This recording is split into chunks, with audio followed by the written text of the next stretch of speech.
When I was making a chocolate cake, I purposely added in the dog poop I had just stepped on with my shoe. Afterward, I took the freshly baked cake and knocked on my neighbor's door. The neighbor, who had just moved in, was completely unsuspecting. He gladly accepted the gesture. He picked up the cake, smelled it, and noticing nothing unusual, shoved it right into his mouth.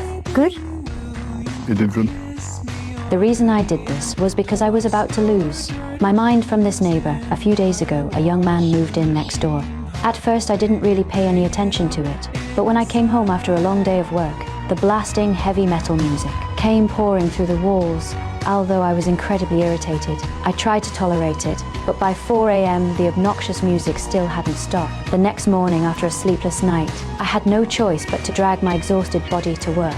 As I passed by my lawn, I nearly stepped in dog poop. That new neighbor actually let his dog poop on my lawn. After finishing a grueling workday, I planned to get some proper rest, but once again the blaring heavy metal music started. I couldn't take it anymore.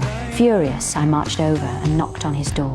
What I didn't expect was that this seemingly tough guy was actually really friendly. He immediately asked his friend to turn down the music. Then I remembered the dog poop. I almost stepped in that morning. He agreed right away, saying there wouldn't be a next time. I was very satisfied with my new neighbor's response. Without the loud music, I immediately fell asleep. But not long after, the deafening music woke me up again. Still at 4 a.m. this time, it was even louder. With rage boiling inside me, I stormed over to his house and knocked on his door once more. The music down! Seriously, what's your fucking problem? No, look at me, what's your fucking problem? Are you allergic to fun or something? But if you don't turn it down, I'm gonna have to call the police. When I threatened to call the police, his mood immediately turned violent. Realizing that communication wasn't working, I decided to call the cops.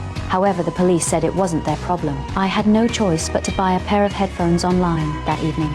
I finally couldn't hear the noise with my headphones on, but just as I was about to enjoy a peaceful sleep, I realized I couldn't sleep with them on, and that neighbor kept getting worse. The music was so loud it made my water cup shake, so I searched through my drawers until I found a key. Me parents used to live next door, and I had kept a spare key to look after them.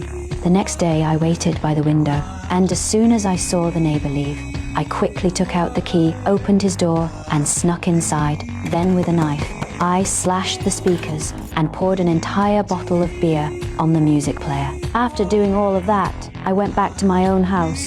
It was so much better now. Sure enough, the damn music never came back, not even until late at night. But just then, I heard a knock at the door.